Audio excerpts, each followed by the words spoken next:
Hi everybody, my name is Vishal Rose, and these are Confessions of Not a Guru. So, today, very quickly, it's Friday, so happy Friday to everybody, and my goal for the day is to make one person smile and one person laugh via social media or marketing today. And how I'm going to do that is hopefully by, I don't know, just being a good person. Like, how else do you do that? Just not being a dick. Now, right into what I wanted to talk to you about today, because this is something really important to me and something I keep hear come up in conversation, and I don't like it. It's the discussion of quantitative versus qualitative.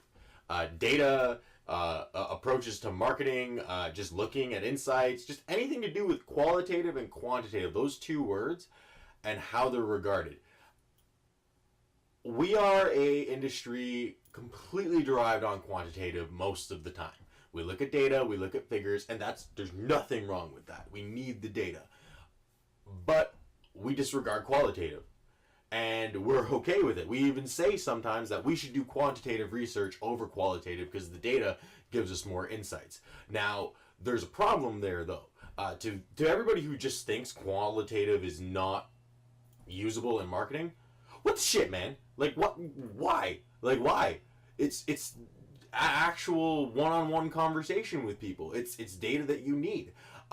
Here's a prime example. When I used to run Magic the Gathering events for a trading card game company and did their marketing, I would hold on live focus groups with 6 or 7 people and ask them questions on why they were coming to our events. It didn't take anything but 5 minutes to gather 6 or 7 of my regular attendees to ask them some questions to get qualitative data. And all you need to do to gather that data is a pen, a paper, and the willingness to remember to read it later. That's the problem with qualitative when we see it. In honest, whenever I mention the word qualitative or if I talk about it, I feel like it's tacked on with a lot of work and we don't want to do it.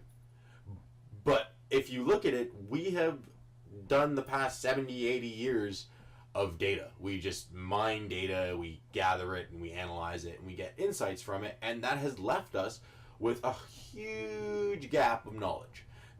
What I'm saying in there is look at all the questions that we're looking to be answered right now. How do I talk to a customer better? How do I interact on social media? How do I create story to bring ROI? But data isn't going to tell you how to tell a story. What world do the numbers tell you how to speak to someone? No, people tell you how to speak to them, right? People are the key to this. Emotion is the key to that. How do you do that? By talking to them, by interacting with them. And for God's sakes, get off your ass and gather some data and write down some opinions. Right? And if you get 10 or 15 that are the same in a row, there, you got a qualitative insight. That's derived not from numbers where you have to be like, 45% of my audience is not buying this product. I must assume that this is it. No, we'll see if the 40% of them, see if 30% of them has some similarities in there that you can benefit from. Right? We're playing a numbers game, but what I'm saying is there's numbers in the emotion too. And it's being missed because we're just being lazy. So stop being lazy. And I wanted to summarize this with a quote of myself. I'm just going to quote myself. I'm going to summarize this in one little saying. Is the marketer who only derives insights from numbers is a robot. And therefore should be replaced by an actual robot. Because it would just be more efficient.